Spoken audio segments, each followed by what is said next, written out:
সাইফুল ইসলাম মাদানী হাফিজাহুল্লাহ, শিক্ষক মাদ্রাসা সালিফিয়া নদীপাড়া হুগলি থেকে উনি আগত। ওনার বিষয় হচ্ছে সিয়ামের গুরুত্ব, ফজিলত এবং সিয়ামের প্রস্তুতি। সিয়ামের কি গুরুত্ব রয়েছে, কি ফজিলত রয়েছে এবং সিয়ামের প্রস্তুতি কিভাবে আমরা নেব, এই বিষয়ে উনি আলোচনা করবেন। আমি ওনাকে অনুরোধ জানাবো আপনি আসুন এবং আপনার মূল্যবান বিষয় মানুষের সবার সামনে আপনি উপস্থাপন করুন। সম্মানিত শেখ আরবি ইসলাম মাদানী হাফিজাহুল্লাহ।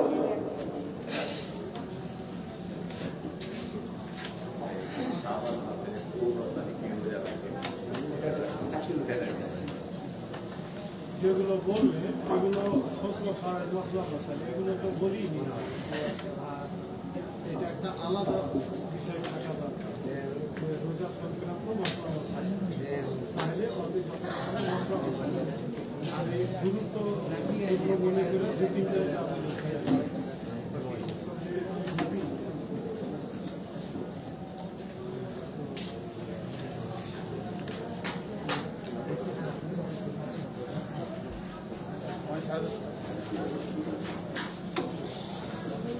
السلام عليكم ورحمة الله وبركاته.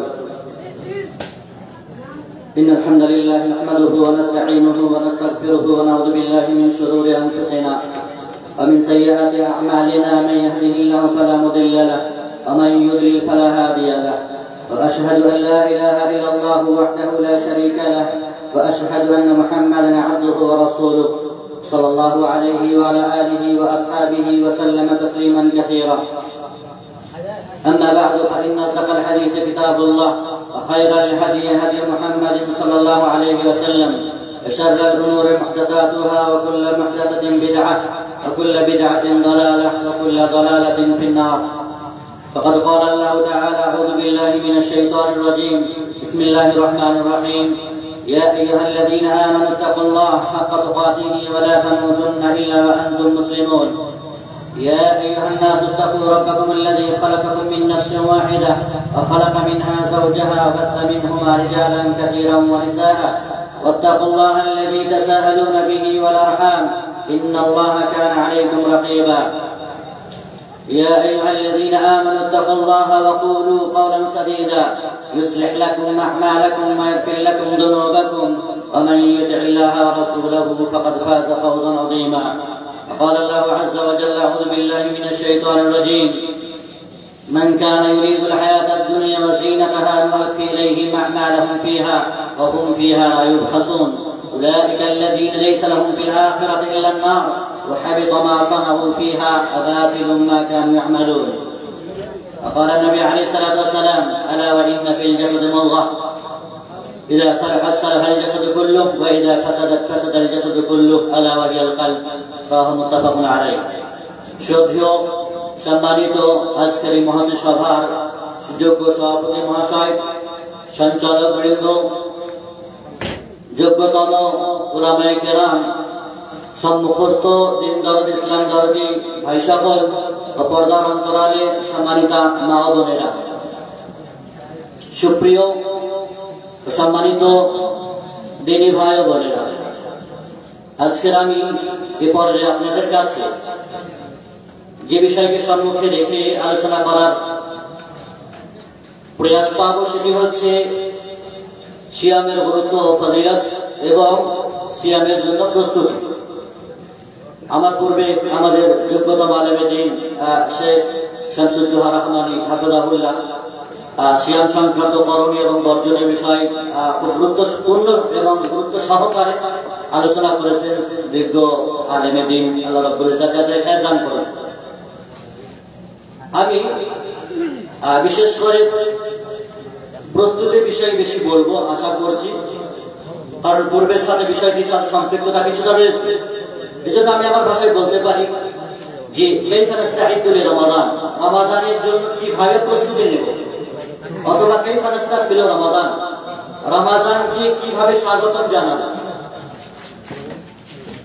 রমজান মাস যা আসতে চলেছে একটি মাসের পরে, আজকে 3 তারিখ ফেব্রুয়ারি, মার্চের 2 তারিখ থেকে সম্ভবত রোজা শুরু হবে। একটি মাস আমাদের হাতে আছে। তো এই একটি মাস যে হাতে আছে, রমজান শুরু হতে তার জন্য আমাদের কিভাবে প্রস্তুতি নিতে হবে, কিভাবে আমরা উঠে পড়ে লাগবো, আর প্রস্তুতিটা কিসেরই নেব, কিভাবে নেব, কেমন প্রস্তুতি হবে, সে বিষয়ে আমি আপনাদের কাছে এই পর্যায়ে 1 ঘন্টা সম্ভবত সময় আমার কাছে রয়েছে। এই বিষয়কে সম্মুখে রেখে সর্বপ্রথমে আমি বলবো যে এই মাসটি আরবির মাস, যেটি মাহে শাবান বলা হয়। রমাদানের পরবর্তী মাসটিকে বলা হয় শাবান মাস। এই শাবান মাসে আমাদের কি করণীয় আছে? কারণ শাবান মাসকে কেন্দ্র করে 15ই শাবানকে কেন্দ্র করে যে বিদাত আছে আমরা জানি মোটামুটি ভাবে। শবে বরাত পালন হয়ে থাকে, একটি রোজা শুধু পালন করবে, আর সেই একটি রোজা সেই দিনে পালন করার সাথে সাথে 100 রাকাত নামাজ আদায় করবে। কত আকীদা বিচ্যুতি বিষয় আছে যে 15ই শাবানকে কেন্দ্র করে মানুষ করে থাকে। তাইসে মুসলিম এবং আহলে সুন্নাত ওয়াল জামাত হিসেবে, খাঁটি মুসলিম হিসেবে, কোরআন এবং সুন্নাহ যাদের কাছে একমাত্র বলিষ্ঠ দলিল, তাদের কাছে এই মাসে কি করণীয় আছে? এই মাসে শুধুমাত্র 15ই শাবান রোজা রাখবে, সেই দিনটাকে ধুমধামভাবে পালন করবে, নাকি অন্য কিছু করণীয় আমাদের আছে এই মাসে? সম্মানিত উপস্থিতি, শাবান মাসের বেশিরভাগ দিনই রাসূলুল্লাহ সাল্লাল্লাহু আলাইহি ওয়াসাল্লাম তিনি রোজা রাখতেন, সিয়াম পালন করতেন। এই বিষয়ে সহিহ বুখারী সহিহ মুসলিমে বর্ণিত আয়েশা রাদিয়াল্লাহু তাআলা আনহা রাসূলুল্লাহ সাল্লাল্লাহু আলাইহি ওয়াসাল্লামের স্ত্রী তিনি বর্ণনা করছেন, কান রাসূলুল্লাহ সাল্লাল্লাহু আলাইহি ওয়াসাল্লাম ইয়াসুম হাত্তা নাকুল লা ইফতির ওয়া ইফতির হাত্তা নাকুল লা ইয়াসুম ফামা রাআইতু রাসূলুল্লাহ সাল্লাল্লাহু আলাইহি ওয়াসাল্লাম ইসতাকমালা সিয়ামা শাহরিন ইল্লা রমাদান ওয়া মা রাআইতুহু আকথরা সিয়ামান ফি শাবান। আয়েশা রাদিয়াল্লাহু তাআলা তিনি বলছেন যে রাসূলুল্লাহ সাল্লাল্লাহু আলাইহি ওয়াসাল্লাম শাবান মাসে এত বেশি রোজা রাখতেন যে আমি ভাবতাম বা আমরা মনে করতাম যে তিনি আর রোজা ছাড়বেন না। আবার যখন রোজা ছাড়তে লাগতেন, করতেন না, তখন আমরা ভাবতাম যে আর হয়তো তিনি রোজা রাখবেন না। রাসূলুল্লাহ সাল্লাল্লাহু আলাইহি ওয়াসাল্লাম সবচেয়ে বেশি যে মাসে রোজা রাখতেন রমাদান ছাড়া, সেটি হলো এই শাবান মাস। অর্থাৎ রমাদানের পরে পরে সবচাইতে বেশি রোজা রাখতেন যে মাসে, সেই মাসটির নাম হলো শাবান, যেটিতে আমরা এখন বিদ্যমান চলমান। এবং তিনি বলছেন শাবান মাসের চাইতে বেশি আমি রোজা রাখতে রাসূলুল্লাহ সাল্লাল্লাহু আলাইহি ওয়াসাল্লামকে দেখি। এটি তার স্ত্রী স্বয়ং আয়েশা রাদিয়াল্লাহু তাআলা আনহা তিনি বলছেন। তার মানে এই হাদিস দ্বারা স্পষ্ট আমাদের কাছে যে নফল রোজা রাখার বেশি সময় হচ্ছে শাবান মাস। এবং শাবান মাসে যারা রোজা রাখবেন বেশি বেশি করে, কমসে কম তারা যেন 15ই শাবানের আগে আগে রাখে। 15ই শাবানের পরে রোজা রাখতে আবার নিষেধ করা হয়েছে। এর একটি কারণ আছে বিশেষ। কেন 15ই শাবানের পর রোজা রাখতে পারবে না? কেন 15ই শাবানের পরে রোজা রাখতে নিষেধ করা হয়েছে? একটি কারণ হলো যে সামনে যেহেতু রমাদান আসছে, আপনি কমসে কম 15 দিন আগে একটু খাবার দাবার ভালো করে খেয়ে নেন, শরীর একটু সুস্থ থাকুক, একটু রেস্ট নিয়ে নেন, একটু আরাম করেন, পূর্ণ প্রস্তুতি নেবেন রমাদানের ফরজ রোজা রাখার জন্য। আর যদি আপনি টোটাল এই মাসটাকে রোজাতে ব্যবহার করেন, পুরো শাবানটাই রোজা রাখেন, তাহলে আপনি ক্লান্ত হয়ে যাবেন। রমাদান শুরু হতে হতে দেখা যাবে আপনি ভেঙে যাবেন, আউট হয়ে যাবেন, শরীর খারাপ হয়ে যাবে, ফলে ফরজ রোজাতে আপনার থাকতে দেখা দেবে। এই জন্য যা রোজা রাখার, যারা বেশি বেশি করে নফল রোজা রাখেন অথবা রাখেন না, তাদেরও উচিত হবে যে 15ই শাবান পর্যন্ত যত বেশি পারা যায় বেশি বেশি করে রোজা রেখে নেব আমরা। এটি হলো শাবান মাসের আমাদের করণীয়। সম্মানিত উপস্থিতি, কারণ রমাদান আসার আগে বা রমাদান শুরু হয়ে গেলে আপনি হয়তো হিম্মত হেরে যাবেন। 1 মাস রোজা রাখলাম শাবান মাসে, আবার রমাদান চলে এলো, আপনার মনোবল ভেঙে যাবে। আপনার যে জোশ এবং জজবা ছিল, ঈমান, ইসলাম এবং নেকি করানোর যে একটি হিম্মত ছিল, সেটিতে আপনি কমজোর হয়ে যাবেন। ফলে 15ই শাবান আগে আগে রোজা রাখে না। 15ই শাবান স্পেশাল ভাবে কেউ যেন রোজা না রাখে।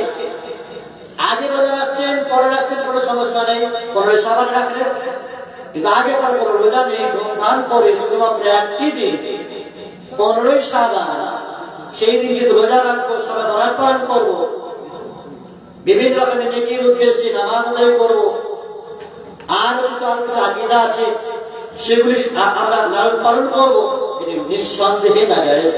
অবৈধ। সম্মানিত উপস্থিতি, মাহে শাবান পূর্ববর্তী রমজানে যাদের রোজা ছুটে গেছে, এই শাবান মাসে সেই যাবতীয় কাজ অর্জনগুলো তুলে নেওয়ার একটি প্রথম সময়। আয়েশা রাদিয়াল্লাহু তাআলা তিনি বলছেন, সহিহ বুখারী সহিহ মুসলিমে বর্ণিত, কানা ইয়াকুলু আলাইহি আস-সাওম মিন রমাদান ফামাস্তাতিউ আন আকদিয়া ইল্লা ফি শাবান, যে আমাদের যে রোজাগুলো রমজানে ছুটে যেত, আমরা জানি নারী মহিলাদের মাসিক পিরিয়ড চলে, সপ্তাহ মাসিক হয়, মাসে ৫-৬ দিন তারা রোজা রাখতে পারবেন না, নামাজ তাদের মাপ, কিন্তু রোজা তো মাপ নয়, রোজা পরে কাজা করতে হবে।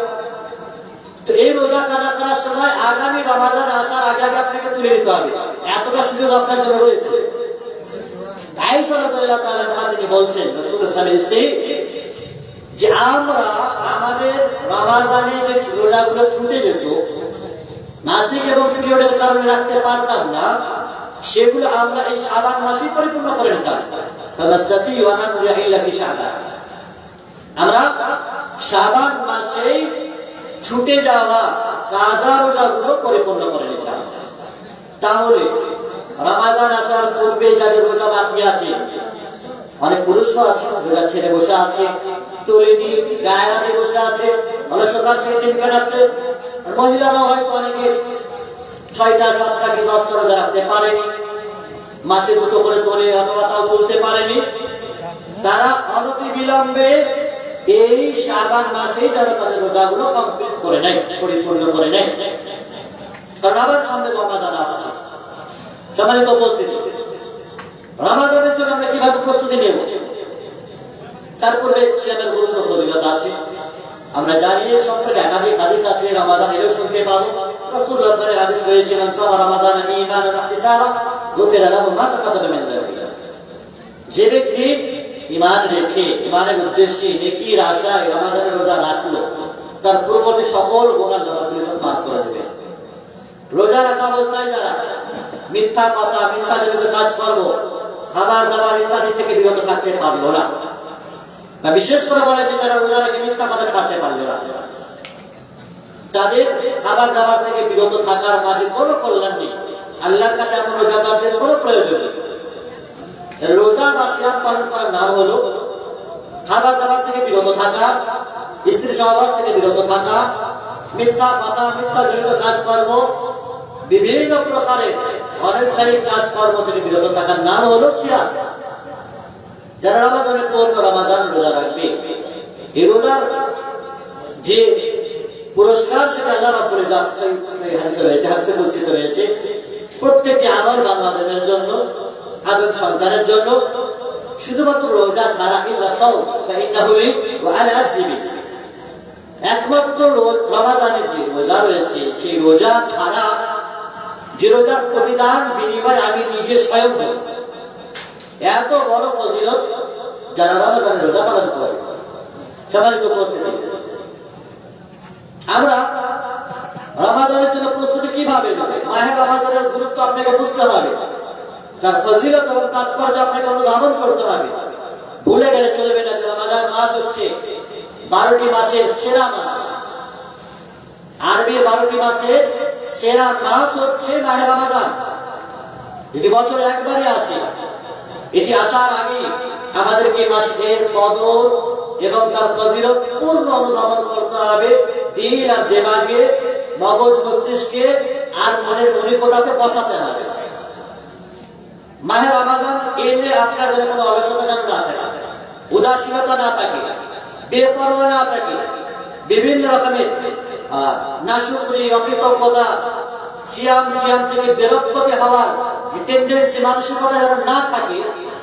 এই জন্য এখন থেকে আপনি আপনার নিজের শরীরকে চাঙ্গা করেন, আপনার স্বাস্থ্যের দিকে ধ্যান দেন, খাবার দাবার প্রয়োজন মোতাবেক খান, সময়কে যথাসাধ্যভাবে মেনটেন করেন। রমজান আসার পূর্বেই যেন আপনার ভিতরে এই ধরনের রোজা থেকে, তারাবি থেকে বেরাত্মতি হওয়ার মানসিকতা যেন আপনার থেকে ঘুচে যায়, অলসতা এবং উদাসীনতা যেন এখন থেকে আউট হয়ে যায়। কারণ রমজান চলে আপনি কাটিয়ে উঠতে পারবেন না। রমজানের যে গুরুত্ব এবং ফজিলত, তার একটি রাতের কথা বা শুধুমাত্র যদি আল্লাহ রাব্বুল ইজ্জতের মাসে লাইলাতুল কদর বলা হয়েছে, যেটা একটি রাত, এই সম্পর্কে আল্লাহ রাব্বুল ইজ্জত পবিত্র কোরআনে একটি সূরা নাযিল করেছেন, ইন্না আনজালনাহু ফি লাইলাতুল কদর লাইলাতুল কদরি খায়রুম মিন আলফি শাহর তানাজ্জালুল মালাইকাতু ওয়ার রূহু ফিহা বিইذনি রাব্বিহিম মিন কুল্লি আমর সালামুন হিয়া হাত্তা মাতলাইল ফাজর। আল্লাহ বলেন পবিত্র কোরআন যে সর্বশ্রেষ্ঠ গ্রন্থ, সেই পবিত্র কোরআনকে এই মাহে রমজানে অবতীর্ণ করা হয়েছে। যে গ্রন্থটি সবচেয়ে গুরুত্বপূর্ণ গ্রন্থ, আসমানি কিতাব সমূহের মধ্যে সবচেয়ে প্রাধান্যযোগ্য গ্রন্থ, সেই কিতাব সেই গ্রন্থকে নাযিল করা হচ্ছে কোন মাসে? রমজান মাসে। তাহলে যে কোরআন রমজানে নাযিল হয়েছে, তাহলে সেই রমজান মাসের গুরুত্ব আমরা এমনি বুঝতে পারছি। এত বড় মহৎ একটি গ্রন্থ আর কিতাব, যেটিকে আল্লাহ তাআলা মাহে রমজানে অবতীর্ণ করলেন, এ থেকে রমজানের গুরুত্ব এমনি ফুটে ওঠে। তারপরে আল্লাহ বলছেন রমজানের মধ্যে আমরা স্পেশাল রাত্রিতে অবতীর্ণ করেছি লাইলাতুল কদরে, একটি রাত, সেটি শেষ দশকের কোন একটি রাত হতে পারে। রাসূলুল্লাহ সাল্লাল্লাহু আলাইহি ওয়াসাল্লাম স্পেশাল ভাবে আরো মেনশন করেছেন যে শেষ দশকের আবার বিজয় রাতগুলোর মধ্যে কোন একটি রাত হতে পারে। তো এই একটি রাত, যে রাত্রির মর্যাদা সম্পর্কে আল্লাহ তাআলা বলেন খায়রুম মিন আলফি শাহর, একটি রাতের মর্যাদা মানুষ জানো কত? 1000 মাসের চাইতে শ্রেষ্ঠ এটি। খায়রুম মিন আলফি শাহর, 1000 মাসের ইবাদতের চাইতেও উত্তম এবং শ্রেষ্ঠ। 1000 মাস ধরে ইবাদত করে যা নেকি পাবে, যা সওয়াব অর্জন করবে, যা পুরস্কার আপনি পাবেন, তার চাইতেও বেশি পুরস্কার আপনি পাবেন এই একটি রাত যদি আপনার ভাগ্যে জুটে। রমজানের একটি রাতের যদি এই মর্যাদা হয়, এই মূল্য হয়, তো বাকি 29টি রাত আছে, দিন আছে, সেগুলোর তো মর্যাদা রয়েছে। তাহলে মহিমান্বিত এবং মর্যাদাপূর্ণ একটি মাস, যে মাসটির নাম হলো মাহে রমজান, যে মাসে কোরআন নাযিল হয়েছে, যে মাসে একটি রাতের ইবাদত 1000 মাসের ইবাদতের চাইতে শ্রেষ্ঠ, যে মাসে ফেরেশতারা নাযিল হয়, যে রাতে ফেরেশতারা নাযিল হয়, জিবরিল আমিন স্বয়ং নাযিল হয়, আল্লাহ রাব্বুল ইজ্জতের অনুমতিতে সালামত এবং শান্তি বর্ষণ করা হয় সকাল পর্যন্ত, ফজর পর্যন্ত, সকাল পর্যন্ত। তাহলে এই মাসে আরো দিন এবং আরো রাত রয়েছে, তাহলে সেগুলো কতটা গুরুত্বপূর্ণ। এই গুরুত্ব সামনে রেখে রমজানের জন্য পূর্ণ প্রস্তুতি নিতে হবে। যে রমজান পাওয়ার পর এখন থেকে আমরা ভেবে বসে আছি রমজান পেলে তখন আমরা সরে করবো, আর এখন গায়ে গামছা দিয়ে আর ধান ধরে পিটিয়ে ঘুরে বেড়াচ্ছি, একেবারে বেমালুম। মানে ইসলামের বিধানগুলো, রমজানের বিধানগুলো, কোরআনের তেলাওয়াতের বিষয়গুলো থেকে একেবারে সরে এসে আমরা এদিক সেদিকে ঘুরে বেড়াচ্ছি। কোন প্রস্তুতি নেই, কোন রকমের ভাবনা চিন্তা পরিকল্পনা, কোন রকমের প্রস্তুতি প্রিপারেশন আমাদের নাই। কেন? রমজান এলে আপনি মনে করছেন রমজান শুরু হবার মসজিদে ঢুকে যাবে, ইবাদত শুরু করে দেবো, কল্যাণ আসবে না। একজন মুসলিম এজ এ মুসলিম তার প্রতিটি কর্ম হবে প্ল্যানিং মাফিক, রুটিন মাফিক, তার প্রত্যেকটি কাজ প্ল্যান মাফিক হবে। রাসূলুল্লাহ তিনি তার বাস্তবিক জীবনে, তার জীবন আমাদের জন্য আদর্শময় দেখিয়ে দিয়ে গেছে। সকালে উঠলে ফজরের নামাজের পর তারপরে দোয়া আছে, সকালের দোয়া, জোহর আসর মাগরিব ইশা আছে, কোরআন তেলাওয়াত আছে, সন্ধ্যার দোয়া আছে। মুসলিম এবং মুমিনের জিন্দেগি এবং জীবন ব্যবস্থা হলো রুটিন মাফিক চলবে, প্ল্যান মাফিক চলবে। যাচ্ছে তা যায়, যখন যেটা পারলাম করে নিলাম, শুরু হবে তখন দেখা যাবে। এখন যা ইচ্ছা ভোগ বিলাসের মত হও, খাও দাও, ঘোরাফেরা করো। রমজান এলে মসজিদে ঢুকবো, রমজান শেষ হবে মসজিদ থেকে বেরিয়ে যাবো, নামাজ দিয়ে শুরু করবো, আর ঈদের ময়দানে নামাজের জানাজা বার করে ছাড়বো। এই মানসিকতা যদি মানুষের এখন থেকে এরকম কাজ করে, তাহলে তাদের জীবনে রমজান সার্থকতা এনে দেবে না। রমজান তাকে বদলাম এবং পরিবর্তন আর তার জীবনে চেঞ্জিং আনতে সক্ষম হবে না। সম্মানিত উপস্থিতি, রমজানকে আমরা স্বাগতম জানাই, তার জন্য প্রস্তুতি নেব। আমাদের নিয়তকে খালিস করবো এখন থেকে, নিয়তকে খালিস করবো। খালিস মানে একনিষ্ঠতা, অন্তরের ভিতরে কোন রকমের বদমাইশি স্বভাব, কোন রকমের বদ স্বভাব, 2 নম্বর নিয়ত যেন না হয়। খালিস নিয়ত, খুলুসে দিল, একমাত্র রবের সন্তুষ্টি অর্জন, নিজেকে জাহান্নাম থেকে বাঁচানো, জান্নাতে প্রবেশ করা। এই একনিষ্ঠ আপনার দিল, অন্তর আর মগজ এখানে কাজ করবে। একচ্ছত্র অধিপতি আল্লাহ রাব্বুল ইজ্জাতের দিমা বিধিবিধান যারা আমাদের আসছে তার জন্য দিলকে একেবারে পরিষ্কার পরিচ্ছন্ন করবো, নেট অ্যান্ড ক্লিন করবো। অন্তরে যেন বদনিয়ত না থাকে। রমাজান আসবে, শুরু করবো, রমাজান চলে যাবে, আমরাও চলে যাবো, কেটে পড়বো, এইরকম নিয়ত যেন না হয়। এখন থেকে নিয়ত এখন থেকে স্বচ্ছ হবে, নিয়ত এখন থেকেই সঠিক হবে, শুদ্ধ হবে, পরিষ্কার হবে, পরিচ্ছন্ন হবে। যে এখন থেকেই আমরা শুধরাবো, কারণ আমরা জানি ইখলাস হচ্ছে ইবাদত কবুল হওয়ার একটি প্রধান শর্ত। আপনার যে কোনো প্রকার ইবাদত আল্লাহর কাছে গ্রহণযোগ্য হবে তার কি শর্ত আছে? তার একটি শর্ত হলে ইখলাস থাকতে হবে। একনিষ্ঠতা আছে কিনা আপনার ইবাদতের ভিতরে? কার জন্য ইবাদত করছেন আপনি? কেন করছেন? কার জন্য প্ল্যান এবং এই প্রস্তুতি নিচ্ছেন আপনি?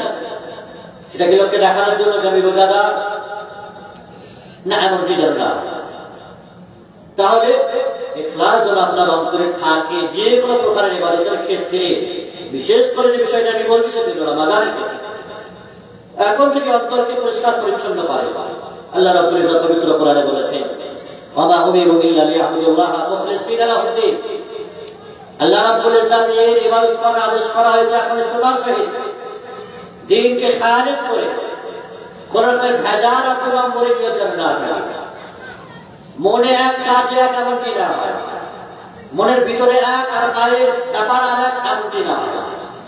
মনের সাথে কাজের যেন মিল থাকে, অন্তরের নিয়তের সাথে কর্মের যেন বাস্তবায়নের সাথে খাপ খাপ মিশে। সম্মানিত উপস্থিতি, যদি ইখলাস মানুষের জীবনে না থাকে, রমাজানের রোজার ভিতরে না থাকে, অন্যান্য আরো কোরআন তিলাওয়াতের ভিতরে না থাকে, লোক দেখানো রিয়াকারী লৌকিকতা উদ্দেশ্য থাকে, তাহলে সে কিন্তু শিরক হবে। আপনার ওই আমলটা তো বরবাদ আর বাতিল হবেই হবে। সময় যাচ্ছে, টাকা পয়সা নষ্ট হচ্ছে, উল্টে আবার গোনা কিনছেন আপনি, উল্টে রিয়া হচ্ছে শিরক আসগার, ছোট শিরক, যার কারণে আপনি গোনা করছেন। আল্লাহ রাব্বুল ইজ্জত পবিত্র কোরআনে বলেছেন সূরা হুদে, যেটি আমি তেলাওয়াত করেছিলাম, মান কানা ইউরিদুল হায়াতাদ দুনিয়া ওয়া যিনাতাহা নুআফি ইলাইহিম আ'মালাহুম ফিহা ওয়া হুম ফিহা লা ইউখাসুন। যারা দুনিয়া চায়, দুনিয়ার সাজ সজ্জা সৌন্দর্য তো চায়, দুনিয়ার রূপ রস চায়, দুনিয়ার সকল প্রকারের আরাম আয়েশ আর ভোগ বিলাসিতা চায়, আল্লাহ বলেন তাদেরকে আমি দেবো, কম করবো না, পরিপূর্ণ দেবো। নুআফি ইলাইহিম আ'মালাহুম ফিহা, পরিপূর্ণ তাদেরকে দেবো, কমতি করা হবে না। যারা দুনিয়া চায় আর দুনিয়ার জন্য মেহনত করে তাদেরকে আমি দেবো, তারা পাবে। আর দুনিয়া কাদের জন্য? আমরা জানি রাসূলুল্লাহ সাল্লাল্লাহু আলাইহি ওয়াসাল্লাম হাদিস, দুনিয়া সিজনুল মুমিন ওয়া জান্নাতুল লিল কাফির। দুনিয়া কাদের জন্য? মুমিনদের। দুনিয়া মুমিনদের জন্য জেলখানা, কাফেরদের জন্য জান্নাত। তো যারা দুনিয়া চায়, দুনিয়ার রূপ রস আর আনন্দ সৌন্দর্য আর মধু দুনিয়ার যারা আহরণ করতে চায়, তাদেরকে আল্লাহ বলেছেন আমি দেবো, কমতি করবো না। কিন্তু উলাইকা আল্লাযীনা লাইসা লাহুম ফিল আখিরাতি ইল্লা নার, আখিরাতে তাদের জন্য কিছু থাকবে না জাহান্নামের আগুন ছাড়া। দুনিয়া চেয়েছো পেয়েছো, আখিরাত তো চাও না। আখিরাতের নাজাত, কল্যাণ, আখিরাতে তুমি কি বলে জান্নাত পাওয়ার যে সুযোগ আর সময় আর যে প্রস্তুতির বিষয়গুলো ছিল সেগুলো তো তুমি করোনি আর চাওনি। ফলে আখিরাতে তোমার জন্য কিছুই থাকবে না জাহান্নামের আগুন ছাড়া। ওয়া হাবিতা মা সানাউ ফিহা ওয়া বাতিলু মা কানু ইয়ামালুন। ফলে আপনার যা কর্ম, যা কাজ আপনি দুনিয়াতে করেছিলেন সেগুলো সব বাতিল হয়ে যাবে, ভস্ম হয়ে যাবে, বরবাদ হয়ে যাবে। সকল আমলনামা আপনার ধুলিকণার মতো উড়ে চলে যাবে। কিসের জন্য? আপনার অন্তরে খোঁটা থাকার জন্য, অন্তরে খোঁজ থাকার জন্য, অন্তরে সৎ নিয়ত, সৎ ইরাদা, ভালো ইরাদা, ইরাদা বিল খায়র, কল্যাণমূলক ইরাদা আর ইচ্ছা না থাকার কারণে, ইখলাস আর একনিষ্ঠতা না থাকার কারণে আপনার এই আমলের দশা হবে কিয়ামতের দিন সেটি জাহান্নাম। সব আমল বরবাদ আর বাতিল হয়ে যাবে। ফলে রমাজান আসার পূর্বে ইখলাস, অন্তরকে পরিষ্কার পরিচ্ছন্ন করে, মনের ভিতরে একনিষ্ঠতা নিয়ে আসে। রবের জন্য ইবাদত করব, রবের জন্য জীবন আর মরণ আমাদের হবে, এটা মাথায় রাখতে হবে। কুল ইন্না সালাতি ওয়া নুসুকি ওয়া মাহইয়ায়া ওয়া মামাতি লিল্লাহি রাব্বিল আলামিন। হ্যাঁ নবী আপনি বলেন আমার নামাজ, আমার কুরবানি, আমার জীবন এবং মরণ কার জন্য? কার জন্য এগুলি সব? আল্লাহর জন্য। তো ফলে আমার নামাজ, রোজা, ইবাদত, বন্দেগী যা কিছু আছে সবই আল্লাহর সন্তুষ্টি এবং তার সান্নিধ্য, তার নৈকট্য লাভের জন্য হতে হবে, এটা মাথায় রাখতে হবে। সম্মানিত উপস্থিতি, তাহলে অন্তরকে পরিষ্কার পরিচ্ছন্ন করতে হবে। রমাদান আসার আগে অন্তরে কি আছে? অন্তরে যে হিংসা, বিবাদ, বিদ্বেষ, অলসতা, লোকের সম্পর্কে বিভিন্ন রকমের কুৎসার মানসিকতা, মনের ভিতরে বিভিন্ন রকমের নাশুকরি, গীবত, পরনিন্দা, পরচর্চা, লোকের পিছনে লাগা, এরকম অহরহ লিস্ট আছে যা মনের মণিকোঠাতে বসবাস করে। এই সমস্ত নোংরা আর বিষাক্ত জিনিসগুলি, এগুলোকে আউট করতে হবে মন থেকে, উৎখাত করতে হবে এগুলিকে। কোন রকমের এখন থেকে মনের ভিতরে নাফরমানি থাকতে পারে না, অবাধ্যতা থাকতে পারে না, হারামখোরি থাকতে পারে না, রবের নাশকরি থাকতে পারে না। মনকে পরিষ্কার পরিচ্ছন্ন করা এতটাই জরুরি যে দিল বা অন্তরের পরিষ্কার পরিচ্ছন্ন যদি না থাকে তাহলে গোটা শরীর আপনার পরিষ্কার পরিচ্ছন্ন থাকতে পারে না, আপনার আমল পরিষ্কার পরিচ্ছন্ন থাকতে পারে না। সেই বুখারী ও সেই মুসলিমে বর্ণিত অত্যন্ত মশহুর হাদিস, রাসূলুল্লাহ সাল্লাল্লাহু আলাইহি ওয়াসাল্লাম তিনি বলেছেন, আলা ওয়া ইন্না ফিল জাসাদি মুদগা, হে মানুষ শুনে রাখো, মানুষের শরীরে একটি মাংসপিণ্ড আছে, মাংসের টুকরো আছে। ইদা সালাহাত সালাহাল জাসাদু কুল্লু ওয়া ইদা ফাসাদাত ফাসাদাল জাসাদু কুল্লু আলা ওয়াহিল কাল। সেই মাংসপিণ্ডটি, মাংসের টুকরোটি যদি সুস্থ থাকে, ভালো থাকে, সতেজ থাকে, তাহলে গোটা শরীরটা তার ভালো থাকবে, সুস্থ থাকবে। আর যদি মানুষের শরীরে সেই মাংসপিণ্ডটা, মাংসের টুকরোটা সুস্থ না থাকে, সতেজ না থাকে, অসুস্থ, বিভিন্ন রকমের রোগে রোগাক্রান্ত সেই মাংসের টুকরোটি, তাহলে তার শরীর ভালো থাকবে না, সুস্থ থাকতে পারে না। সেই মাংসের টুকরোটার নাম হলো আল কলব, অন্তর, দিল। এই অন্তর আর দিল যদি পরিষ্কার পরিচ্ছন্ন না হয়, সুস্থ না হয়, গোটা শরীরটা সুস্থ থাকবে না। সম্মানিত উপস্থিতি, মানুষের এই দিল এবং অন্তর হচ্ছে মানবদের রাজধানী।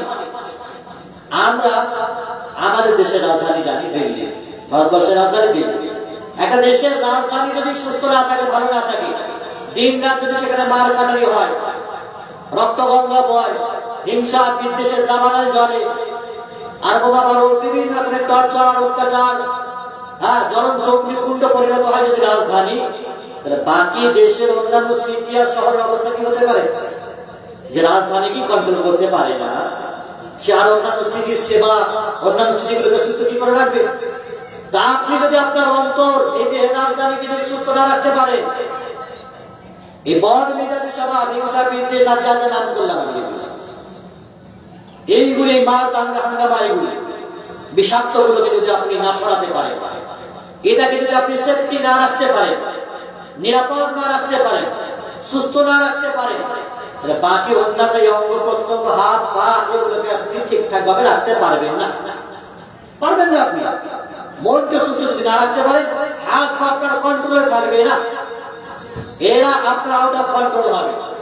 মন ভালো নেই, মন ভালো তো সব ভালো, এ কথা আমরা জানি। মনই যদি ভালো না থাকে, ওর মধ্যে যাচ্ছে তাই কথা বের হবে, ভাষা ঠিক থাকবে না, ওর বডি ল্যাঙ্গুয়েজ ঠিক থাকবে না, ওর আচার ব্যবহার কালচার ঠিক থাকবে না। এই জন্য মন যেন ভালো থাকে, সুস্থ থাকে, সতেজ থাকে, অন্তরকে পরিষ্কার পরিচ্ছন্ন করে অন্তরকে সুস্থ রাখতে হবে। রমজান আল্লাহ রাব্বুল ইজ্জতের পক্ষ থেকে বিরাট এবং বিশাল একটি নিয়ামত।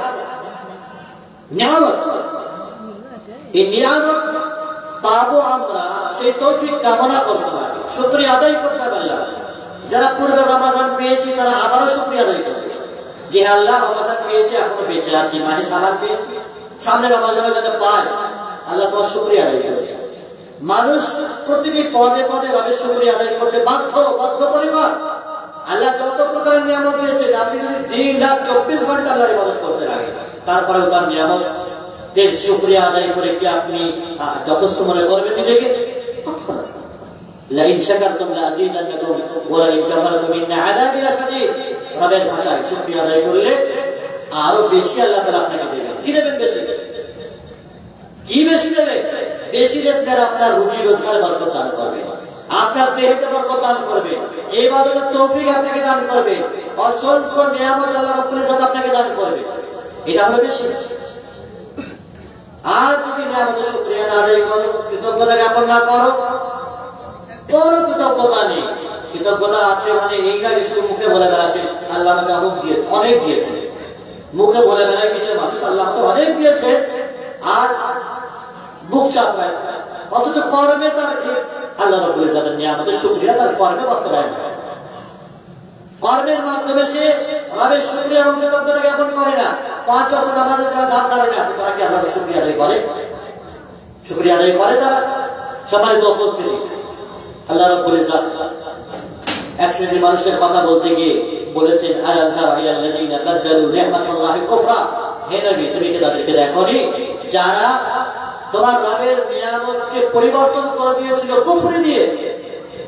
কুফরি দিয়ে পরিবর্তন করেছিল। ওয়াহাল্লু কাওমাহুম দারাল বাওয়া জাহান্নাম ইয়াসলাউনাহা ওয়া বিসাল ফারার। যারা রবের নিয়ামতের নাশকরি করেছে, কৃতজ্ঞতা জ্ঞাপন করেছে, আল্লাহ সুস্থ রেখেছে, সতেজ রেখেছে, 5 ওয়াক্ত নামাজ পড়ে না, রমাদান আসছে তার জন্য কোনো প্রস্তুতি নেই, কোনো চিন্তা চেতনা নেই। এখন থেকে কোরআনটা একটু খোলে, পড়ে, রমাদান সম্পর্কে জানার চেষ্টা করে, বিভিন্ন মাসলা মাসাইল আছে, কিছুই করে না। যারা রবের নিয়ামত পাওয়ার পরেও সেটি নাশকরি এবং অকৃতজ্ঞতার মাধ্যমে সেটিকে পরিবর্তন করেছে, তাদের ঠিকানা কি? জাহান্নাম, যেটি চরম নিকৃষ্টতম জায়গা। সম্মানিত উপস্থিতি, পূর্বে যা কিছু মাফ করেছেন 10 মাস বিগত হয়ে গেছে, 11 মাসে চলছে। আমরা বিগত যা কিছু মাসে যা কিছু হয়ে গেছে, আমাদের ত্রুটি বিচ্যুতি, ভুল ভ্রান্তি, সাগিরা কাবিরা, বড় ছোট, অগণিত অসংখ্য গোনা পাপ যা আমাদের দ্বারা হয়ে গেছে, সেগুলির মার্জনা করার জন্য ফিরে আসতে হবে আপনাকে রবের দুয়ারে। রবের দুয়ারে আপনাকে ফিরে আসতে হবে। মসজিদ মুখী আপনাকে হতে হবে, কোরআন মুখী আপনাকে হতে হবে, শরীয়ত মুখী আপনাকে হতে হবে। নিরাশ হলে হবে না। ইয়া ইবাদিয়াল্লাযীনা আসরাফু আলা আনফুসিহিম লা তাকনাতু মিন রাহমাতিল্লাহ। আল্লাহ বড় আদর করে ডেকেছে, হে আমার বান্দা, এত জুলুম করেছে, এত অত্যাচার করেছে, এত পাপে হাবুডুবু খাচ্ছে, তারপরে আল্লাহ আপনাকে বড় আদর করে ডেকেছেন, ইয়া ইবাদি, হে আমার বান্দা, আল্লাযীনা আসরাফু আলা আনফুসিহিম লা তাকনাতু মিন রাহমাতিল্লাহ। যারা নিজেদের উপর অত্যাচার করেছে, জুলুম করেছো, আল্লাহর রহমত থেকে নিরাশ হয়ে যাও না। ইন্নাল্লাহা ইয়াগফিরু যুনুবা জামিআ।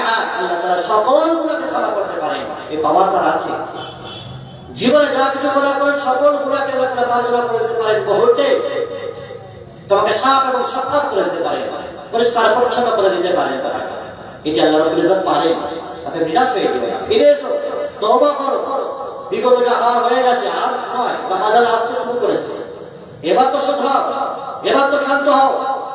রমাদান এলে ফেরেশতারা বলে, ইয়া বাগিল খায়র, হে কল্যাণ অন্বেষীরা, যারা কল্যাণ চাও, ভালো কাজ যারা খুঁজতে চাও, তারা নেকির পথে লেগে পড়ো। আকবিল, তারা এগিয়ে এসো, নেকির রাস্তায় চলে এসো। আর যারা অকল্যাণ প্রিয়াসী, যারা বলা যায় অকল্যাণ প্রিয় যারা, তারা ক্ষান্ত হও। ক্ষান্ত হয়ে অনেক গুনাহ করেছে, অনেক পাপ করেছে, এবার একটু ক্ষান্ত হও, স্টপ করো। আর এদিক সেদিকে সময় নষ্ট না করে, অযথা তুমি তোমার গোলাতে নিজের জীবনকে বরবাদ না করে এবার ফিরে এসো রবের দিকে, নেকির দিকে ফিরে এসো। সম্মানিত উপস্থিতি, তওবা ইস্তিগফার করতে হবে। রমাদান আসছে, পূর্ণ রমাদান তাকবীরে উলার সাথে নামাজ আদায় করবে, এটি মাথায় রেখে চলতে হবে। রাসূলুল্লাহ সাল্লাল্লাহু আলাইহি ওয়াসাল্লাম তিনি বলেছেন, সুনান তিরমিজিতে বর্ণিত, মান সাল্লা লিল্লাহি 40 ইয়াওমান ফি জামাআহ ইউদরিকু তাকবীরাতুল উলা কুতিবা লাহু বারাআতুন মিনান নারি ওয়া বারাআতুন মিনান নিফাক। যে ব্যক্তি রবের জন্য 40 দিন তাকবীরে উলার সাথে নামাজের জন্য যে ইকামত দেওয়া হয়, সেই ইকামত তাকবীরে উলার সাথে যারা শরীক হইল, রাসূলুল্লাহ সাল্লাল্লাহু আলাইহি ওয়াসাল্লাম বলেছেন তাদের জন্য দুটি বারাত মুক্তির কথা এসেছে। একটি হলো জাহান্নাম থেকে তারা মুক্তি পাবে, আর একটি হলো মুনাফিক থেকে তাদেরকে মুক্তি দেওয়া হবে। এই অফার রয়েছে। আর এটি রমাদানের সম্ভব। রমাদানে খাবার দাবারের বিষয় থাকে না, কাজ কাজে অতটা আমরা হেডেক নিই না, যেন রমাদানের পূর্বে আমাদেরকে করে নিতে হবে, সে নিতে হবে। সম্মানিত উপস্থিতি, মাহে রমাদান আসার পূর্বে আমাদেরকে রমাদান সংক্রান্ত মাসলা মাসাইলগুলো জানতে হবে। রমাদান সংক্রান্ত বই পুস্তক আছে যেগুলি আমাদের পাশে রাখতে হবে। এ সম্পর্কে আমাদের বাংলা ভাষাভাষী মানুষ শেখ আব্দুল হামিদ মাদানী হাফেজাহুল্লাহ বিখ্যাত বই মাহে রমাদানের সংক্রান্ত একটি বই আছে, রমাদানের ফাজলে রোজা মাসাইল, এই বইটি পাশে রাখেন। এই বইটি পাশে রাখেন। আর রাসূলুল্লাহ আলাইহিস সাল্লাম রয়েছে, আমাদের আইনুল বারী আলী সাহেব রয়েছে। এই বইগুলি পাশে আপনাকে রাখতে হবে। সাথে সাথে উলামায়ে কেরামের সংস্পর্শে থাকতে হবে। যে কোন কাজগুলো করতে হবে রমাদানে, কোন কাজ করতে হবে না, কোন কোন মশলাগুলো আমাদের জন্য জানা জরুরি, কোন কাজ করলে আমাদের রোজা নষ্ট হয়ে যায়, বাতিল হয়ে যায়। রোজা রাখা অবস্থায় কি কাজ করা চলে, কোনগুলো বৈধ, কোনগুলো অবৈধ, এই বিষয়গুলি জানতে এখন থেকেই হবে। নাকি রমাদান শুরু হলে জানবে? রমাদান শুরু হলে জানলে তো রমাদান আসার আগেই তো আপনাকে জানতে হবে কি কাজ করে আপনার রোজা ছুটে যায় বা নষ্ট হয়ে যায়।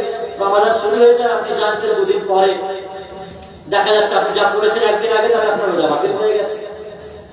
তাহলে আপনাকে আগে জানতে হবে রমাদান শুরু হওয়ার আগে মসলা মাসাইলগুলো, সেহরি কিভাবে করবে, ইফতার কিভাবে করবে, তারাবি কিভাবে করবেন, কত রাকাত করবেন, যাকাতুল ফিতর রমাদানের শেষে কি দেবেন, কখন দেবেন, ইতিকাফের বিষয় আছে। এই বিষয়গুলি আপনাকে এখন থেকে স্টাডি করতে হবে।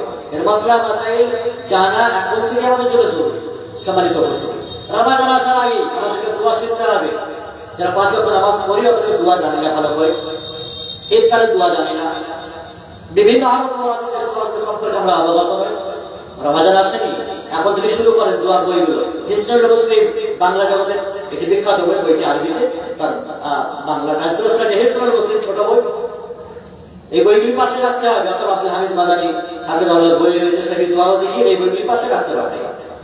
আপনাকে দোয়া শিখতে হবে, দোয়া চাইতে হবে, রবের কাছে রমাদানের কামনা আশা করতে হবে, তৌফিক চাইতে হবে। অনেকে মনে করে কত চাইবো, চাইতে চাইতে নামাজে এত কিছু চাইছি, কিছুই তো হচ্ছে না। মানুষ দুনিয়ার ক্ষেত্রে কত শত জায়গায় চাইতে ব্যস্ত, কত শত রেশনের জন্য পঞ্চায়েত, বিডিও, এডিও, আর কত শত মহলে মানুষ কত কিছু চাইছে, তারপরে পায় না, ছাড়ে না। সুযোগ পেলে আবারও যায় সেখানে, বারবার যায়, একবার হয়তো কি হয়েছে, একটা ফর্ম ফিলাপে কাজ হয়তো কি হয়েছে, আবারও করবে সে। তাহলে মানুষ দুনিয়ার ক্ষেত্রে এত আশা রাখে, চেয়েই যায়, পাবো না পেলেও পাবে। আর আল্লাহ রাব্বুল ইজ্জতের কাছে একবার দুবার চেয়েছে, পাইনি, একেবারে মাথা খারাপ হয়ে গেছে। আর কত চাইবো, 5 বছর ধরে নামাজ পড়ছি, চাইলাম পেলাম না। সম্মানিত উপস্থিতি, আপনি চেয়েছেন পাননি মানে কি এটা কোনোদিনই পাবেন না? নাকি আপনি তৎক্ষণাৎ করে পেতে চাইছেন? দোয়া করলে, এ বিষয়ে উলামায়ে কেরাম আমরা বলেছি, দোয়া করলে যে পাবে এর বেশ কিছু বিষয় আছে। একটি হতে পারে আপনি যা চেয়েছেন আল্লাহর কাছে সেটা আল্লাহ তৎক্ষণাৎ আপনাকে দেবেন। হতে পারে আল্লাহ আপনাকে তৎক্ষণাৎ দেবেন না, পরে দেবেন। আপনারা দুনিয়াতে দেবেন অথবা আখিরাতে আপনাকে দেবেন। জান্নাত দেবেন, এর চাইতে বড় পাওনার কি আছে? জান্নাতের চাইতে বড় পাওনার কিছু আছে? আল্লাহকে দেখার চাইতে বড় পাওনার কিছু আছে? কিছুই নেই। সেটা যখন আপনাকে দেবে, রবকে যখন দেখতে পাবেন, তখন আপনি খুশি হয়ে যাবেন। এটাই সবচেয়ে বড় পাওনা। দিদার ইলাহি মাল্লা, এটাও হয়নি, বা এটা আরো পরের বিষয়। হতে পারে আপনি যা চেয়েছেন সমপর্যায়ে ওটা আল্লাহ রাব্বুল ইজ্জত পাক আল্লাহ তাআলা মাফ করবেন আপনার। সম্মানিত উপস্থিতি, এই হচ্ছে চাওয়ার মতলব এবং চাওয়ার মানে। প্রিয় ভাই, সূরা তিরমিজিতে রাসূলুল্লাহ সাল্লাল্লাহু আলাইহি ওয়াসাল্লাম তিনি বলেছেন, মান ফুতিহা লাহু মিনকুম বাবুদ দুআ ফুতিহাত লাহু আবওয়াবুর রাহমাহ। যার জন্য দোয়ার দরজাকে খুলে দেওয়া হয়েছে, তার জন্য রহমতের দরজাকে খুলে দেওয়া হয়েছে, ওপেন করা হয়েছে। অর্থাৎ যে ব্যক্তি দোয়া করতে পারে, চাইতে পারে, হাত তুলে অথবা না তুলে, নামাজের বাইরে, যে চায় বারবার করে আল্লাহর কাছে ফরিয়াদ করে, আবেদন করে, প্রার্থনা করে, আল্লাহ ছাড়া অন্য কারোর কাছে তো চাই না। মাজারে, গাছের নিচে, কবরের কাছে, পাথরে, এখানে সেখানে তো চাই না। রবের কাছে চাইবে মানুষ, তো লজ্জা কিসে, ভয় কিসে, বা বিভিন্ন রকমের উল্টো রকমের মানসিকতা কিসে? রবের কাছে তো চাইবে না। রবের কাছে চাইলে রহমতের দরজা আপনার জন্য আল্লাহ তাআলা ওপেন করবেন। আর তৌফিক কামনা করতে হবে, তৌফিক না চাইলে হয়তো পাবেন না। বারবার বারবার আপনাকে রবের কাছে চেয়ে নিতে হবে। সম্মানিত উপস্থিতি, রমাদান আসার পূর্বে আপনাকে নেকিতে রগবত হাসিল করতে হবে, নেকি কুড়িয়ে নেব এই আগ্রহ যেন আপনার মনে প্রাণে হৃদস্পন্দনে জেগে ওঠে। তারগিব রমাদান নেকির ভরা মৌসুম, ভরা বসন্ত সব অর্জন করে নেওয়ার গোল্ডেন অপরচুনিটি রমাদান। সেই রমাদান আসবে আর আপনি নেকি কুড়াবেন না, প্রস্তুতি এখন থেকে নেবেন না, এটা হতে পারে। আপনি এখন থেকে কোরআন পড়েন, কোরআনের মানে পড়েন, আমল করেন, ভালো কাজ করেন, ভালো পথে মানুষকে আহ্বান করেন, দান সদকা এখন থেকে টুকটাক করতে লাগে, তবে রমাদানের হাতটা আপনার খুলবে। আর এখন পকেটে হাত ধরে রেখে দিলে রমাদান এলেও হাত খুলবে না আপনার। এখন থেকে দান সদকা খায়রাত করতে হবে, এখন থেকে জিকির আজকার বেশি বেশি করে করেন, এখন থেকে হাদিস চর্চা করেন বেশি বেশি করে, এখন থেকে রাত্রি জাগরণের প্রস্তুতি নেন, এখন থেকে ওয়াজ নসিহত শোনেন আপনি, এখন থেকে দোয়া দরুদগুলো পড়েন, এখন থেকে 5 ওয়াক্ত নামাজের সাথে সাথে নফল নামাজ, সুন্নাত নামাজের প্রতি বেশি জোর দেন। রমাদান আসার পূর্বেই ফরজ রোজার পূর্বেই নফল রোজা রাখার প্রচেষ্টা নেন। তাহলে রমাদান আসার পূর্বে আপনাকে নেকিতে রগবত হাসিল করতে হবে। সম্মানিত উপস্থিতি, রমাদান এলে উমরা করব এই আমাদের আশা রাখতে হবে। যাদেরকে আল্লাহ রাব্বুল ইজ্জত টাকা পয়সা অর্থ দিয়েছে অথবা অর্থ দেননি, তারপরে মনের ইরাদা যদি ভালো থাকে, মনোবল যদি ভালো থাকে, ইরাদা বিল খায়র যদি হয়, তাহলে কত শত গরিব মানুষও হজ করেছে, উমরা করেছে। টাকা পয়সা থাকলেই যে হজ উমরা করার তৌফিক পাবে হবে না, হতে পারে। কত শত কোটি বসে আছে, হজ উমরার তৌফিক হয়নি, হয় ব্যস্ততা, বিজনেস করতে পারি। আর কত শত গরিব ইমাম, মুয়াজ্জিন, আমাদের মতো আলেম ওলামা আর সাধারণ মানুষ অনেক গরিব আছে, টাকা পয়সা নেই, কিন্তু ইরাদা মজবুত ছিল, কবি ছিল, আল্লাহর প্রতি পূর্ণ ভরসা আস্থা ছিল, আল্লাহ কবুল করে নিয়েছে। ইরাদা সৎ, উদ্দেশ্য সৎ নিয়ত যদি থাকে, তাহলে আল্লাহ তাআলা সেটাকে কবুল করবেন। রমাদানে উমরা করলে কি হবে? রমাদানে উমরা করলে সুনান ইবনে মাজাহ বর্ণিত রাসূলুল্লাহ সাল্লাল্লাহু আলাইহি ওয়াসাল্লাম তিনি বলছেন, উমরাতুন ফি রমাদান তাহদিল হাজ্জাতান। রমাদানে যদি কেউ উমরা করে তাহলে হজের সমান নেকি।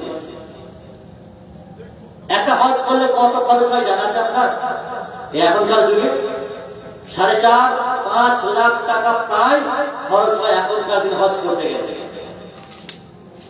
একটা হজের অনেক কার্যক্রম আছে, 40 দিন থাকতে হয়। মিনা, আরাফা, মুজদালিফা, তওয়াফ করা, সাফা মারওয়া দৌড়ানো, আরাফা থেকে মুজদালিফা আসা, মিনা আসা, কত শত কাজ, কত কষ্টের কাজ একটা হজ করতে গেলে।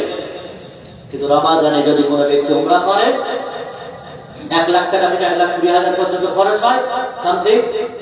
এই রমাদানে যদি কেউ উমরা করে তাহলে সে ব্যক্তি হজের সমান নেকি পাবে। কম বড় কথা, কম বড় ফজিলত, এটি রমাদানের ফজিলত। সম্মানিত উপস্থিতি, রমাদান আসার পূর্বে আপনি আপনার সময় মেনটেন করেন, রুটিন তৈরি করেন, সময়কে কাজে লাগান। ইমাম জুহরি রাহিমাহুল্লাহ আমাদের সালাফে সালেহিনদের মধ্যে একজন অন্যতম বিখ্যাত ইমাম, তিনি বলছেন রমাদান হলো ইন্নামা হুয়া কিরাআতুল কুরআন ওয়া ইতআমুত তাআম।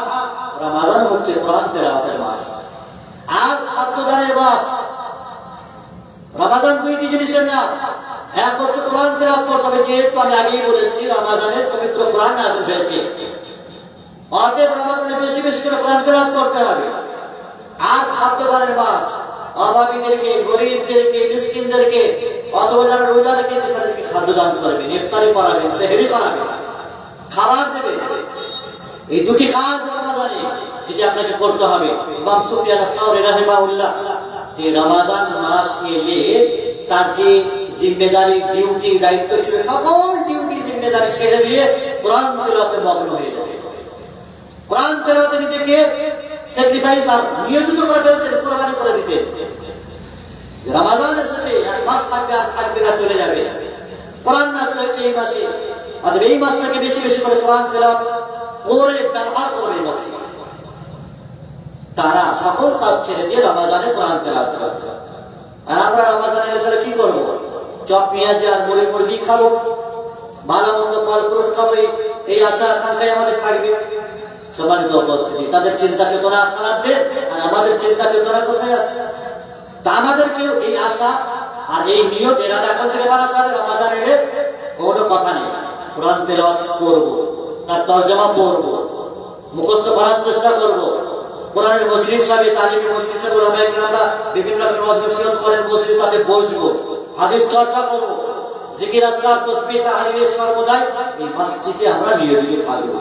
এই টেন্ডেন্সি আর মানসিকতা এখন থেকে আপনাকে গড়ে তুলতে হবে।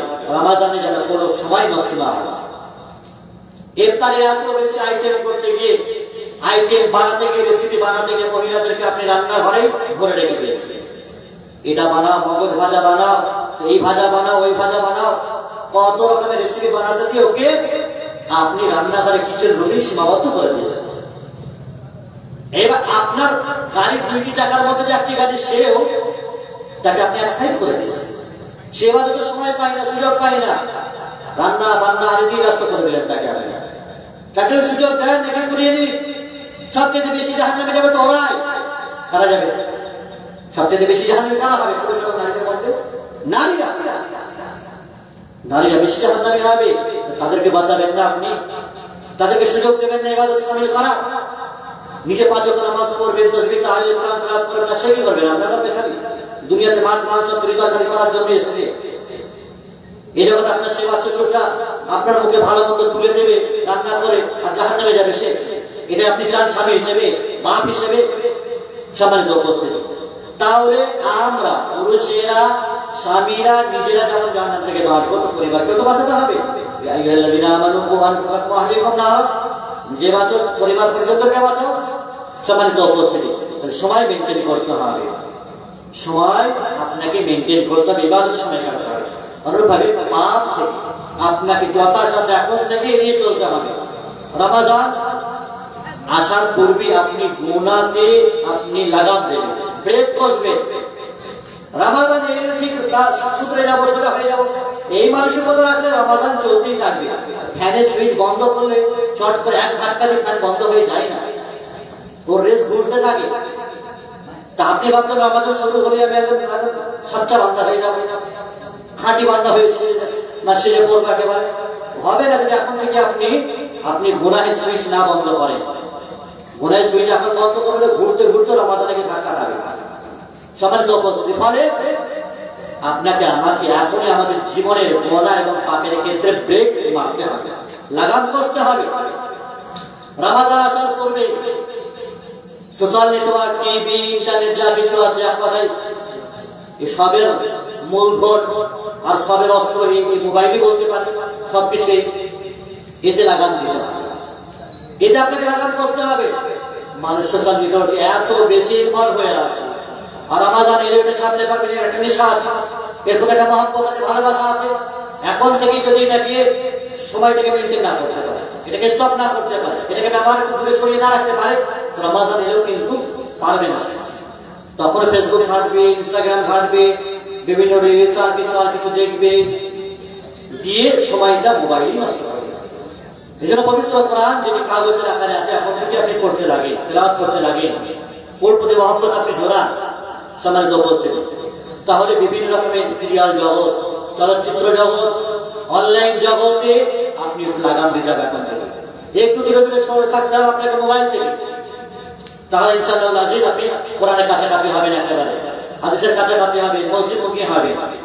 আর এটা ঘাটতে আপনি যদি মনে করেন এটা কোরআন আছে তো পড়ি, এটা সুবিধা হয়, পকেটে থাকে, কোরআনও আছে, আর নেট অন থাকলে কত কিছু যে আসে, কত মেসেজ আসে, কোথায় মন আর শয়তান কিভাবে কাজ করবে একটু তো দেখি।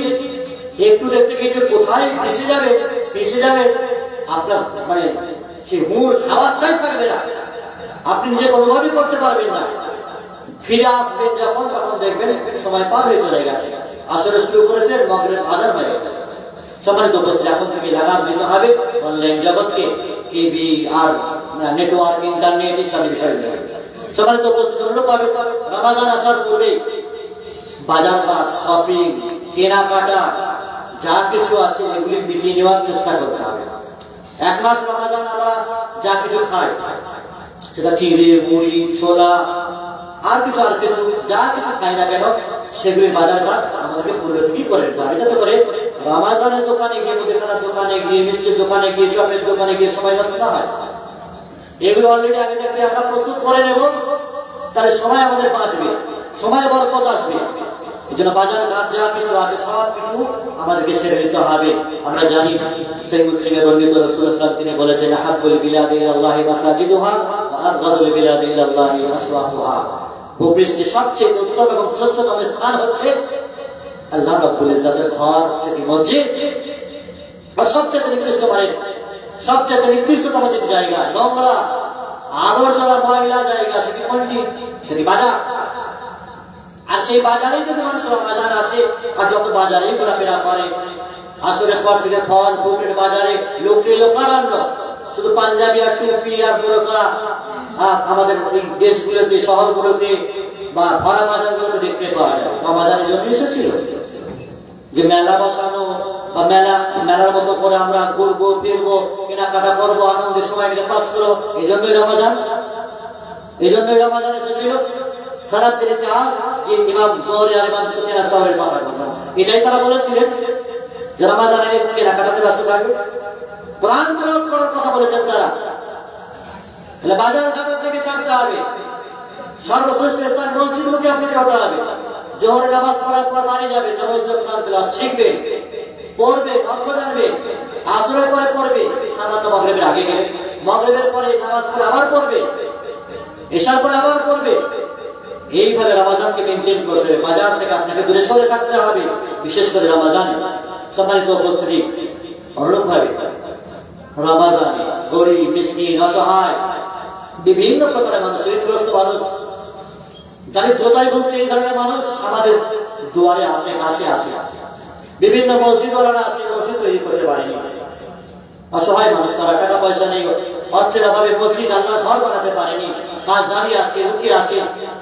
মাদ্রাসাওয়ালারা আসে কত শত মাদ্রাসার পক্ষ থেকে, এতিম অসহায় ছেলেরা পড়াশোনা করে, ঠিকঠাক ভাবে খাওয়ার পড়াশোনার খরচ জোগাতে পারে না, তাদের জন্য আপনার দুয়ারে আসে। মাহে রমজানে কত শত মানুষ যারা আমাদের দুয়ারে আসে, তাদেরকে আপনি কি করবেন? তাদের জন্য আপনার কি করণীয় হবে? সেই মুসলিমে বর্ণিত রাসূলুল্লাহ সাল্লাল্লাহু আলাইহি ওয়াসাল্লাম তিনি বলছেন, মান নাফাসা আন মুমিন কুরবাতান মিন কুরাবিদ দুনিয়া নাফাসাল্লাহু আনহু কুরবাতান মিন কুরাবি ইয়াউমিল কিয়ামাহ। যদি কোনো ব্যক্তি দুনিয়াতে কোনো ব্যক্তির মুসিবতকে দূর করে দেয়, কোন আপদ এবং বিপদগ্রস্ত ব্যক্তির, অসহায় ব্যক্তির বিপদকে, তার অসহায়তাকে, তার দারিদ্রতাকে, তার গরিবীকে গুছিয়ে দিল, দূরীভূত করলো, অর্থাৎ টাকা পয়সা, অর্থ, খাবার দিয়ে হেল্প করলো, তাহলে কিয়ামতের কঠিন সময়, বিভীষিকাময়ের দিনে, সেই কঠিন মুহূর্তে আল্লাহ রাব্বুল ইজ্জত আপনার বিপদকে দূর করবে, আপনাকে বাঁচাবে, রক্ষা করবে জাহান্নামের আগুন থেকে, আযাব থেকে, শাস্তি থেকে।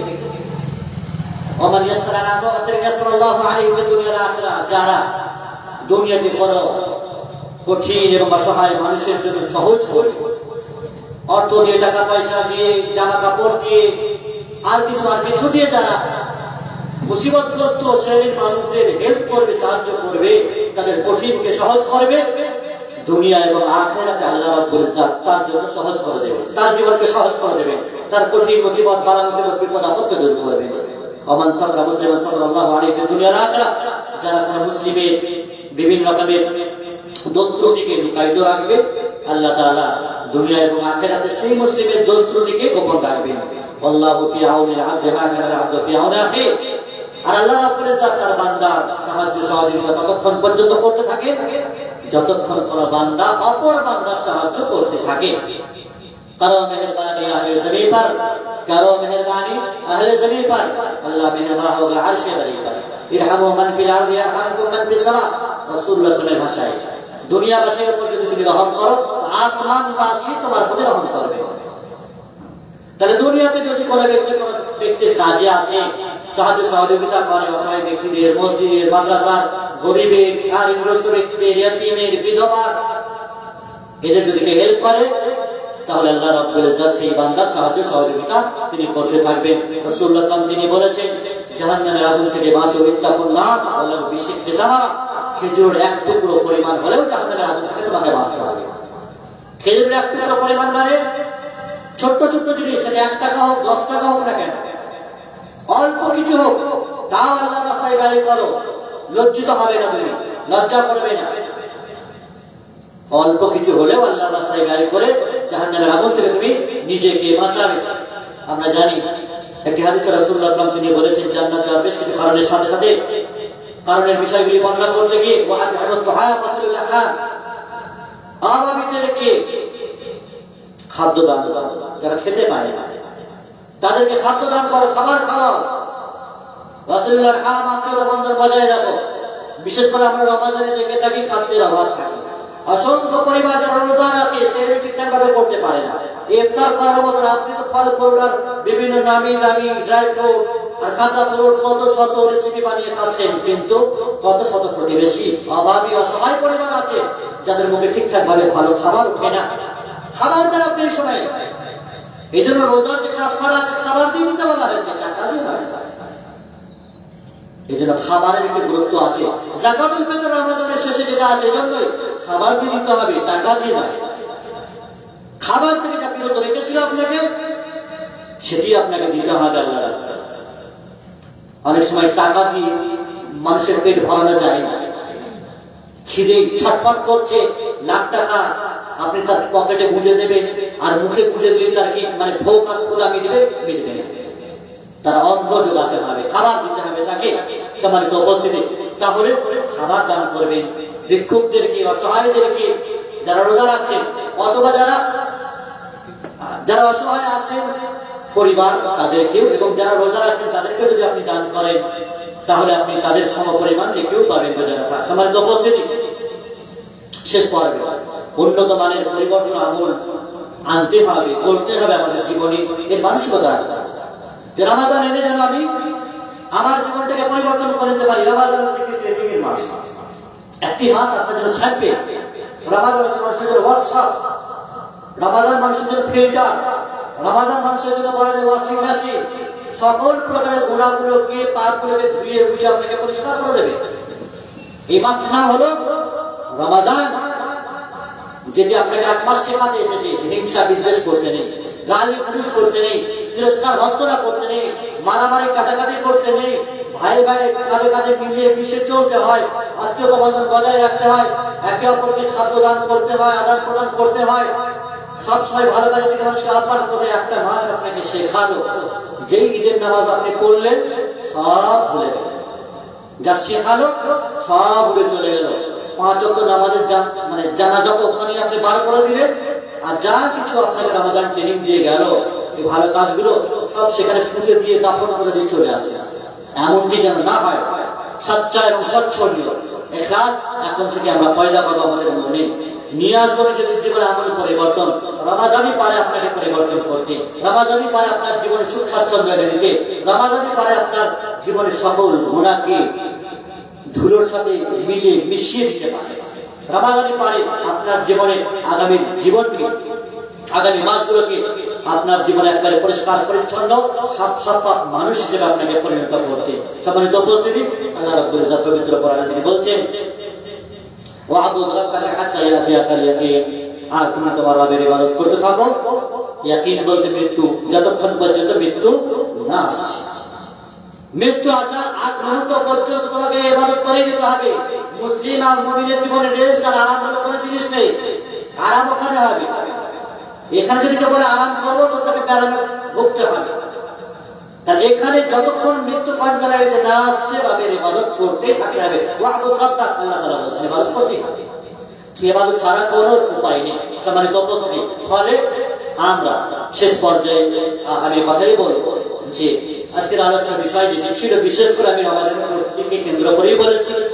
রমাদানের যে সমস্ত প্রস্তুতি ছিল, মাহে শাবানে বেশি বেশি করে রোজা রাখা, যাদের পূর্বে রমাদানের কাজা আছে সেগুলো তুলে নেওয়া, এবং তারপরে রমাদান আসার আগে আমাদেরকে নিজেদের জীবনে রুটিন তৈরি করে নেওয়া, কখন কি করব, কিভাবে ইবাদত করব, কোরআনের দর্শে হাদিসের দর্শে কিভাবে বসবো, দান সদকা খয়রাত করার এখন থেকে হাতকে উদার করা, অভাবী অসহায় অনেক মানুষ আছে গ্রামে গঞ্জে পাড়া প্রতিবেশীকে তাদের দিকে ফলো রাখবো, এখন থেকেই সেটিকে মানসিকতা তৈরি করা।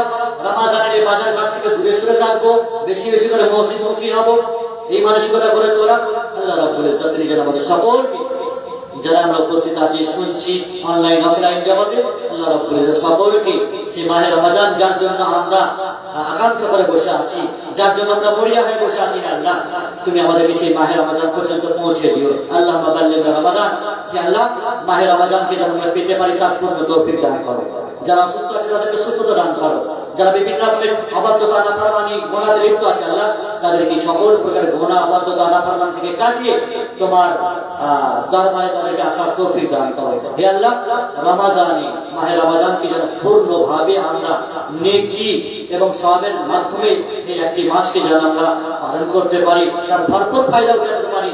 এটিকে সুবর্ণ সুযোগ মনে করে, জীবনের শেষ রোজা মনে করে যেন আমরা সেই মাহে রমজানটাকে পাই এবং সেটিকে সম্পূর্ণরূপে গ্রহণ করতে পারি, তার পূর্ণ তৌফিক দান করো। হে আল্লাহ তোমার দরবারে পরিশেষে আবারও দোয়া করি তুমি আমাদের সকলকে দিনের সাথে কবুল করো, আমাদের জীবনে বরকত প্রদান করো, আমাদেরকে জান্নাত যাওয়ার মতো কাজকর্ম করার এখন থেকে তৌফিক দান করো, জাহান্নাম থেকে বাঁচিয়ে রাখো।